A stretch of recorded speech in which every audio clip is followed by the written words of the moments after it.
여러분 안녕하십니까? 이어서 경남 소식입니다. 오늘은 진주에서 우리나라 최초의 신분해방운동인 형평운동이 일어난 지 100년 되는 날인데요. KBS는 형평운동의 역사와 의미를 짚어보는 기획보도를 마련했습니다. 먼저 인권과 평등의 가치를 내세운 형평정신이 오늘날에도 필요한 이유를 박기원 기자가 전해드립니다. 100년 전 진주성 밖에 살았던 백정들.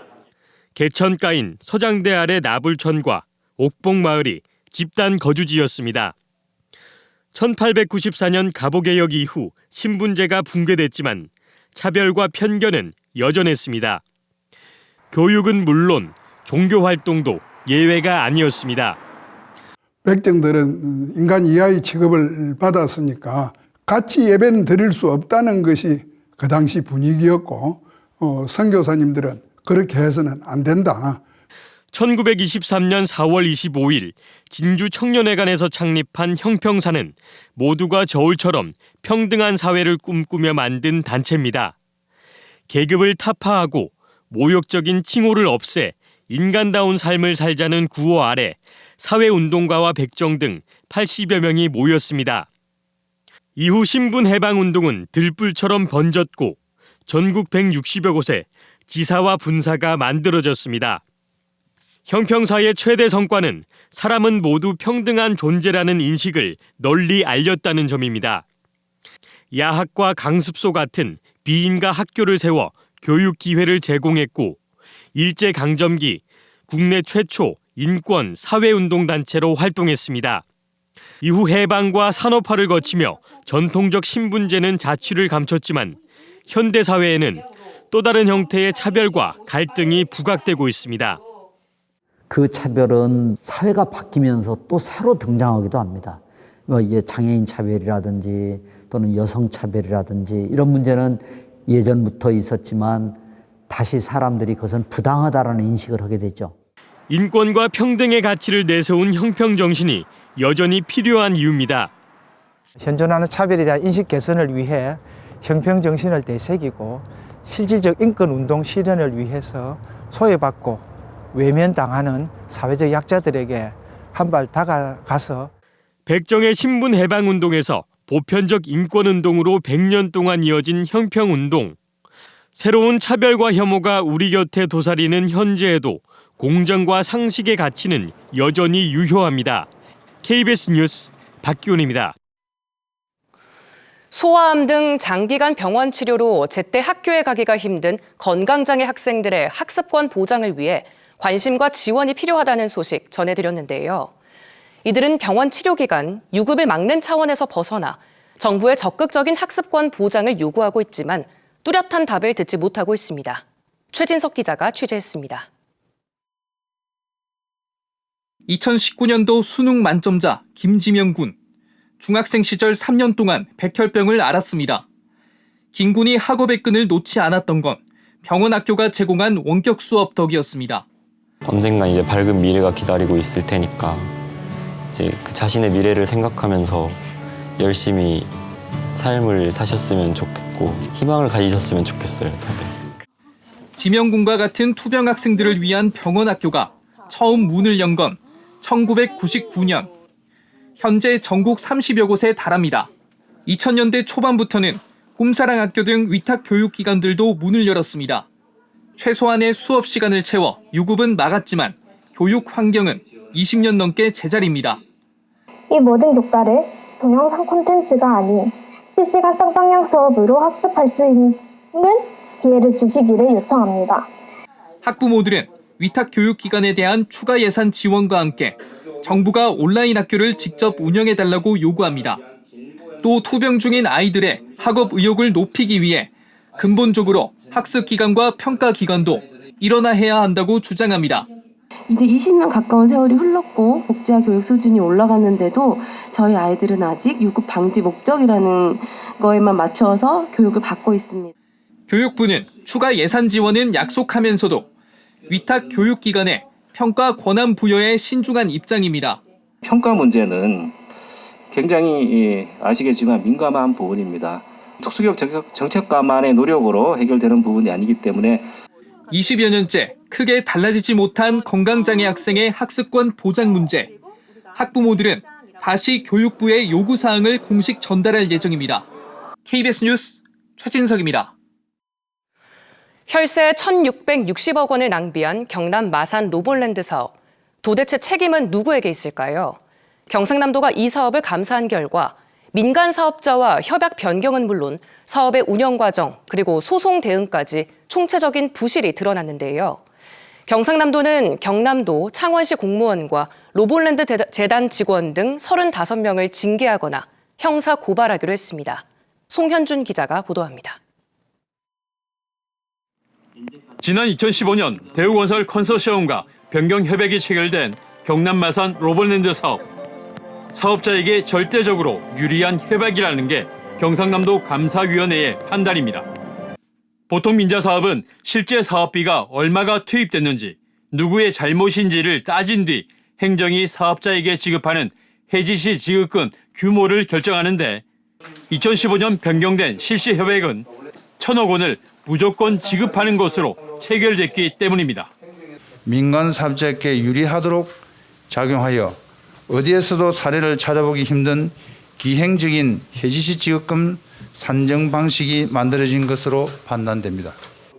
당시 홍준표 도정은 이런 불리한 내용은 누락한 채 의회 승인을 받았습니다. 경남 로볼랜드 재단은 민간 사업자의 공사비를 제대로 검증하지도 않았고 실제 공사비 44억 원이 부풀려진 정황도 드러났습니다. 또 재단 측은 공사가 완료되지 않은 상태에서 민간 사업자가 사용 허가를 받도록 업무를 부당 처리한 것도 적발됐습니다. 민간 사업자에게 패소한 결정적 계기가 됐던 펜션터 한 필지를 제공하지 않은 것은 창원시의 소극 행정 때문. 여기다 민간 사업자와의 1,000억 원이 넘는 소송 대응도 부실했던 것으로 드러났습니다. 경남도 감사위원회는 로볼랜드 재단 직원으로만 소송 대응팀을 구성해 민간 사업자의 여러 문제점을 알면서도 본인들의 과오를 덮으려고 일부러 관련 사실을 은폐했다고 밝혔습니다. 공공의 이익보다 공무원 안위를 우선시한 부정이익 등으로 지방자치단체의 재산상 손실을 입힌 소극 행정으로 판단됩니다. 경상남도는 이번 감사 결과를 토대로 경남도 창원시 공무원과 로볼랜드 재단 직원 등 35명을 징계하거나 형사 고발하기로 했습니다. 또 수사 진행에 따라 추가 형사 고발을 검토하기로 했습니다. KBS 뉴스 송현준입니다.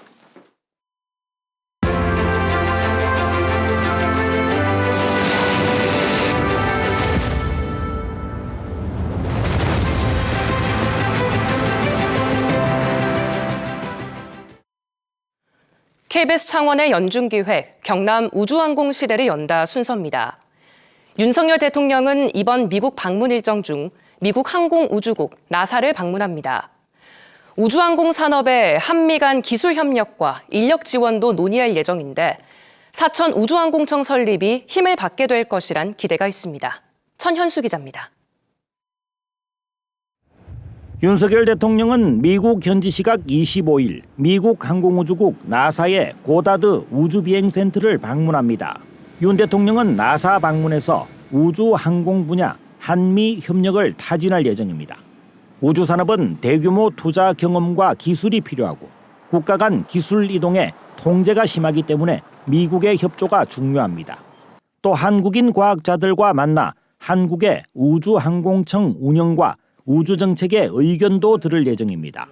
이번 방문 시 글로벌 우주 개발을 선도하는 나사와 향후 설립할 우주항공청 간 협력 체계를 구축할 예정입니다. 윤 대통령은 우리 우주항공청을 나사 방식으로 키우겠다고 밝혀왔습니다. 나사는 우주발사체 개발과 운용, 통제 등을 위해 미국 내에 11개의 센터를 두고 있습니다.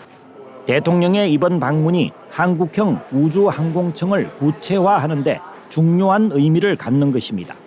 경상남도는 대통령의 이번 나사 방문에서 일정 부분 성과가 나오게 된다면 사천 우주항공청을 개청하는 데 있어서 부족한 부분을 채워주는 효과가 있을 것으로 보고 있습니다. 경상남도는 사천 우주항공청 시대에 대비해 경남의 우주항공 클러스터를 진행하고 있습니다. 우주항공 산업을 매개로 인력 양성과 교육, 연구 체계, 관광 산업까지 육성할 계획입니다. 우주 경제의 전반적을 다 포함하고 있다, 그렇게 볼 수 있겠고, 경남 사천을 우리나라 우주 경제의 수도로 만들겠다는 게 우리 보관입니다. 경상남도는 국회 내에서 우주항공청 조직 체계 구성에 일부 논란은 있지만 우주항공청의 위치는 정부가 정하는 것으로 사천 설치에 이견이 없다고 밝혔습니다. KBS 뉴스 천연수입니다. 우리 지역의 하늘을 비구름이 가득 채우고 있습니다. 오늘은 나오실 때 우산 잊지 말고 꼭 챙기셔야겠는데요. 지금 내리고 있는 이 비는 오늘 밤이 돼서야 소강 상태에 접어들겠습니다. 앞으로 예상되는 강수량은 내륙으로 5에서 10mm, 남해안으로는 10에서 최대 30mm 정도인데요. 비가 내리면서 도로가 미끄러울 수 있겠습니다. 종일 교통안전에 유의하시는 게 좋겠습니다. 비와 함께 기온이 크게 오르지 못하면서 오늘은 부쩍 쌀쌀함이 감돌겠습니다. 낮 기온이 어제 아침과 비슷한 수준에 그치겠고요. 내일 낮부터는 포근한 봄 날씨를 되찾겠지만 일교차가 크게 벌어지겠습니다. 의령으로 발효됐던 건조주의보는 해제된 가운데 현재 기온 여전히 9도 안팎에 머물고 있고요. 낮 기온은 13도 내외에 그치겠습니다. 현재 사천과 합천, 함양은 8도를 나타내고 있습니다. 낮 기온은 11도 내외로 기온차가 크지 않겠습니다. 해상으로도 비가 예보된 가운데 바다의 물결은 남해 동부 먼바다로 최고 2.5m가 예상됩니다. 금요일 오후부터는 차츰 흐려져서 주말 사이 비가 한 차례 더 내릴 것으로 보입니다. 날씨였습니다. 진주시가 임신 축하금으로 지역사랑 상품권 50만 원을 지급합니다. 지원 대상은 신청일 이전부터 180일 이상 진주시에 주민등록을 두고 거주한 임신부로 임신 20주 이상부터 출산 전까지 신청할 수 있습니다.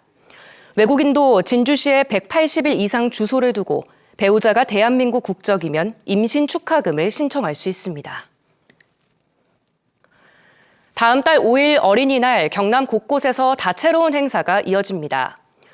코로나19로 4년 만에 마련되는 창원 어린이 큰잔치가 창원 용지문화공원에서 열립니다. 뉴스를 마칩니다. 시청해주신 여러분 고맙습니다.